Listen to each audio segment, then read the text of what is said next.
જામનગરમાં કાલાવડ નાકા બહાર આવેલો આશરે 40 વર્ષ જૂનો પુલ અત્યંત જર્જરિત હાલતમાં છે, જે ગંભીરા બ્રિજ જેવી કોઈ મોટી દુર્ઘટનાની દહેશત ઊભી કરી રહ્યો છે। પુલમાંથી લોખંડના સળિયા પણ બહાર નીકળેલા સ્પષ્ટપણે દેખાઈ રહ્યા છે। આ મુદ્દે વોર્ડ નંબર 12ના કોર્પોરેટર અસલમ ખિલજી અને જેનમ ખફી સહિતના સ્થાનિકોએ સૂત્રોચ્ચાર કરીને તંત્ર સમક્ષ ઉગ્ર વિરોધ કર્યો હતો અને તાત્કાલિક ધોરણે પુલનું સમારકામ કરવાની માંગ કરી હતી। 4 વર્ષથી કાલાવડ રંગમતીના પુલ માટે અમે સતત રજૂઆતો કરીએ ત્યારે જઈને મંજૂર થયો।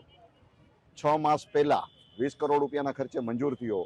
પાર્ટી નિમાઈ ગઈ ને 2-3 માસ થઈ ગયા। ક્યાંક ને ક્યાંક સ્ટેન્ડિંગ કમિટી દ્વારા બરોડા ગંભીરા જેવી દુર્ઘટના થાય, મોરબી જેવી દુર્ઘટના થાય તેની રાહ જોઈ રહ્યા છે। એટલે આજે સરકારને મેં જગાડવાનો પ્રયાસ કરેલ છે। બ્રિજની કાલાવડ રંગમતી બ્રિજની એટલે પુલની હયાતી સ્થિતિની આપણે ચર્ચા કરીએ તો સરિયા આખા નીચેથી ખરી ગયા છે, સાઈડ રેલિંગો તૂટી ગઈ છે, ટોટલ ડેમેજ હોય। બ્રિજ હજારો વાહનો ત્યાંથી પસાર થતા હોય, લોડેડ વાહનો ત્યાંથી પસાર થતા હોય, તેમ છતાં આ તંત્ર ક્યાંક મોટી દુર્ઘટનાની રાહ જોઈ રહ્યો છે। આ સરકાર ક્યાંક મોટી દુર્ઘટનાની રાહ જોઈ રહી છે। એના માટે અમે આજે સરકારને જગાડવાનો પ્રયાસ કરેલ છે।